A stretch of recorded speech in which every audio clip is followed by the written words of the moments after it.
हे guys, okay so continue करते हैं। और भी 3-4 एनबीएफसीज है। एक कंपनी है एफएमसीजी में, चलो पहले उसका कर लेते हैं। जिलेट इंडिया, ठीक है, बहुत बड़ी कंपनी है जिलेट इंडिया। और जिलेट इंडिया का हमेशा मैं देखता रहता था कि लाइक उनका ग्रोथ सिंगल डिजिट में होता था। And I don't like companies जो जिसका सेल्स ग्रोथ सिंगल डिजिट में होता है या नो ग्रोथ होता है। मतलब जितना भी आपका बड़ा ब्रांड हो जाए, जो भी हो जाए, if you are not growing your sales, stock पैसा नहीं बनाता है, ठीक है। That's the basic rule in the market. But इस बार मुझे एक चीज अच्छा लगा कि जिलेट का Q4 ओवर Q4 में 10% का ग्रोथ आया। मतलब जिलेट से डबल डिजिट का ग्रोथ का उम्मीद मुझे कभी नहीं था, लेकिन 10% का ग्रोथ आया। Not that bad, but still again having said that 10% का growth is still less than हमारे देश का नॉमिनल जीडीपी का ग्रोथ। सो वैसा कुछ खास नहीं है। But also having said that जो कंपनी 4-5% से ग्रो करता था, अभी 10% का ग्रो किया। सो मुझे वो थोड़ा सा पॉजिटिव सरप्राइज लगा। सो जिलेट का और ऑफ कोर्स उनका पैट का भी ग्रोथ आई थिंक 20% के आसपास है, बिकॉज कॉस्ट कंट्रोल कर ही रहे, तो ऑपरेटिंग लेवरेज भी थोड़ा बहुत मिला। तो ये है जिलेट का अपडेट। अब चलिए हम बात करते हैं थोड़ा मतलब 3-4 ऐसे एनबीएफसीज का जिनका रिजल्ट उतना अच्छा नहीं है। पहला पॉइंट तो है के लिए कैनफिन होम्स और पीएनबी हाउसिंग फाइनेंस। ये दोनों हाउसिंग फाइनेंस कंपनीज है। ये लोग प्लेन वैनिला होम लोन्स देते हैं, ठीक है। प्लेन वैनिला होम लोन्स देते हैं सैलरीड क्लासेस को, ठीक है। अपने मतलब सैलरीड क्लास मतलब ये जो सरकारी नौकरी करने वाले लोग और प्राइवेट जॉब्स में भी मतलब करने वाले लोगों को, ठीक है। तो ये दोनों कंपनी का मेन प्रॉब्लम क्या है, इनका कोई ग्रोथ नहीं है लोन बुक में। अगर मैं बोलूं कैनफिन होम्स का, उनका लोन बुक ग्रो किया 11%, और पीएनबी हाउसिंग का देखोगे तो उनका लोन बुक ग्रो किया 7%। जबकि हमारे देश में क्रेडिट ग्रोथ कुछ 13 to 15% के ऊपर है, राइट। तो अगर आपका pace of growth is much lower than the credit growth of the country, तो फिर कैसे होगा, है ना। तो यही है, बहुत टेपिड सा नंबर है। अब आप दूसरे साइड से देखोगे, अगर मैं थोड़ा सा पीएनबी हाउसिंग का बात करूं, ठीक है, तो कैनफिन होम्स का तो 11% बोल दिया। पीएनबी हाउसिंग को ना ये प्रॉब्लम समझ में आ गया, तो उन्होंने क्या किया।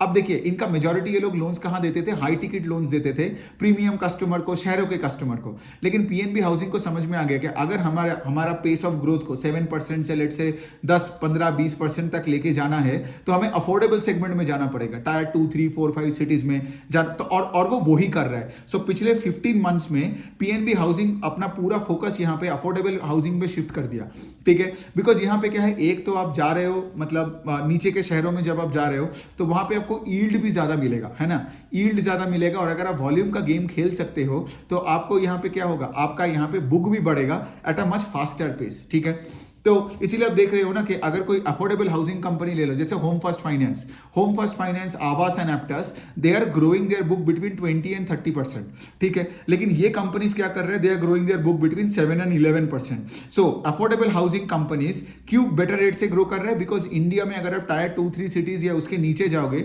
You would find millions of such opportunities. तो ये पीएनबी हाउसिंग को समझ में आ गया, and they have decided to like focus completely in the affordable housing segment. अब चलो आगे देखना पड़ेगा, बिकॉज इनका एक्सपीरियंस तो अफोर्डेबल हाउसिंग में नहीं है, बट अच्छी हाउसिंग कंपनी है। मतलब अगर आप इन दोनों को देखोगे, कैनफिन और पीएनबी हाउसिंग, इनका एसेट क्वालिटी बहुत सही है, gross NPA number less than 1% है। लेकिन सिर्फ एसेट क्वालिटी अच्छा रहा, और अगर प्रॉफिटेबिलिटी मेट्रिक नहीं बढ़ा और आपका लोन बुक का ग्रोथ नहीं है, मतलब ढंग का ग्रोथ नहीं है, तो शेयर होल्डर के लिए उतना पैसा नहीं बनता है। तो ये होगी। तीसरा एक कंपनी है, मतलब ये लास्ट एक एनबीएफसी का बात करते हैं। इसका नाम है इंडोस्टार कैपिटल फाइनेंस, ठीक है। अब इंडोस्टार का कहानी बहुत फैसिनेटिंग है। ये कंपनी पहले एक एसएमई लेंडर हुआ करता था, ठीक है। मेजॉरिटी उनका लोन बुक एसएमई और कॉर्पोरेट में था, और वहां पे उन्होंने बहुत बुरा किया, ठीक है। बहुत एनपीए बढ़ गया, ये हुआ वो हुआ। So what they have been trying to do in the recent past is they are trying to run down the SME and the corporate book, वो लेगेसी बुक को, ठीक है। वो क्या कर रहे हैं, बैड लोन्स को रीपैकेज कर रहा है, एसेट रिकंस्ट्रक्शन कंपनी को दे रहा है, और जो भी मतलब जो भी पेमेंट्स आ रहा है लेके उस बुक को खत्म कर रहा है, ठीक है। अब सोचिए, अगर आपके लोन बुक में जो सबसे बड़ा चंक था, ठीक है, और उसको आप रन डाउन कर रहे हो, तो आपका तो ओवरऑल बुक का एसेट क्वालिटी इंप्रूव होगा ना। क्योंकि जो बुरा वाला पार्ट था, आप अगर उसको ही हटा रहे हो तो एग्जिस्टिंग पार्ट और बेटर लगेगा, और तो यही हो रहा है। तो इनका अगर आप देखोगे, इंडोस्टार कैपिटल फाइनेंस का बात हो रहा है, इनका लास्ट ईयर का ग्रॉस एनपीए था 8% FY23 के बाद, और FY23 के बाद the gross NPA is less than 5%, I think 4.9-4.8% होगा।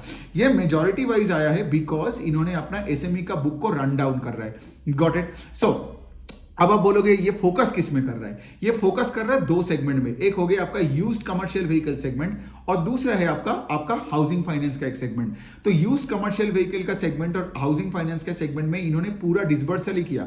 जितना भी आप डिसबर्सल, आई थिंक इनका डिसबर्सल का growth in these two segments FY23 से 24 में आई थिंक दैट्स अराउंड 60%। ठीक है, क्योंकि अभी इनको पूरा, और ये छोटी कंपनी है, 8-9 हजार करोड़ का ही इनका लोन बुक है, तो इनका जो पूरा फोकस है अभी यूज्ड सीवी और यूज सीवी, वो भी टायर 3 टायर 4 सिटीज में, और अफोर्डेबल हाउसिंग भी टायर 2 3 4 5 सिटीज में। ठीक है, ये लोग शहरों में नहीं आते हैं बिकॉज इनको वो यील्ड नहीं दिखता है, तो ये लोग नहीं कर रहे हैं वो।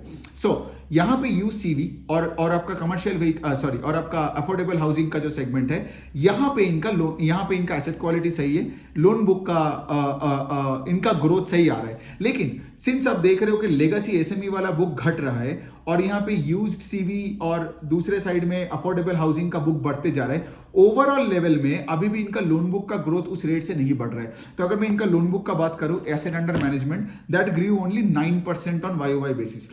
दूसरे साइड में इनका ईपीएस का और पैट का कॉन्ट्रैक्शन चल ही रहा है। मतलब क्या, सिंस देखिए ना, अगर आपका लेगेसी बुक को आप घटा रहे हो तो लेगेसी बुक से जो इंटरेस्ट इनकम आता था पहले, वो तो अभी नहीं आ रहा है।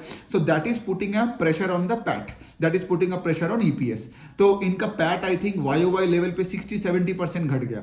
ठीक है, तो ये भी आपको देखना है। Now here is the deal, right. ये कंपनी क्या है, ये पूरे एक रीबिल्डिंग फेज में है। ठीक है, इनका आरओई का नंबर भी घट गया। इनका आरओई का नंबर मतलब आई थिंक डबल डिजिट में था 2-3 साल पहले, अभी सिंगल डिजिट में आ गया है।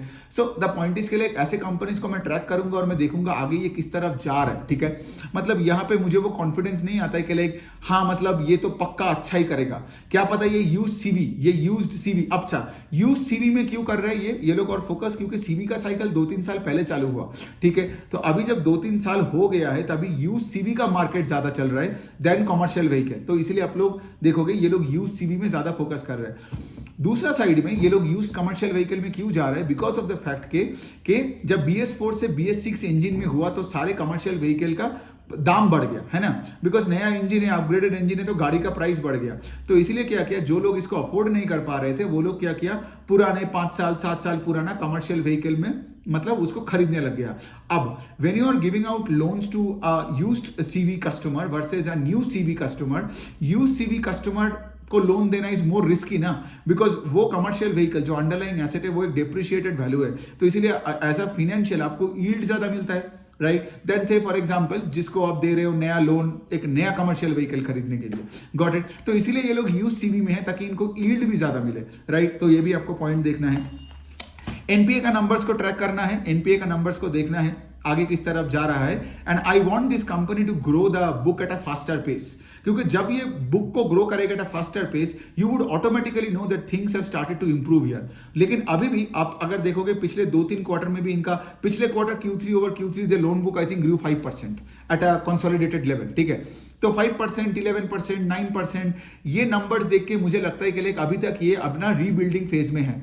जब तुम्हारा रीबिल्डिंग फेज खत्म हो जाएगा ना, मुझे पता चलेगा कैसे, जब तुम्हारा लोन बुक का लेट से तुम 20% प्लस का एक ग्रोथ दिखा दो, है ना, तभी तुम ग्रो कर पाओगे ना। बिकॉज इंक्रीमेंटल डिसबर्सल तुम तभी कर पाओगे जब तुम्हारा एग्जिस्टिंग कोई पुराना कोई प्रॉब्लम नहीं है ना। और दूसरे साइड में कैपिटल इन्फ्यूजन का भी कंपनी में बहुत काम चल रहा है। इन लोगों ने कोई बाहर के कोई ग्रुप को वारंट्स इशू किया, प्रोमोटर लोगों ने भी पैसा डाला। तो अभी ये जैसे मैंने बताया कि ये कंपनी इंटरेस्टिंग तो है, बट हैविंग सेड दैट मतलब कॉन्फिडेंस नहीं देता है कि इसमें मैं पैसा डालूं। सो इसमें 3-4 कंपनीज को ट्रैक किया। ओके, तो चलो 3 वीडियो बना लिया, एक एक करके मैं सबको तो डालने वाला हूं। इसके बाद आपका अगर कोई भी सवाल हो रिगार्डिंग एनी बिजनेस आप मुझे कमेंट सेक्शन में लिखो।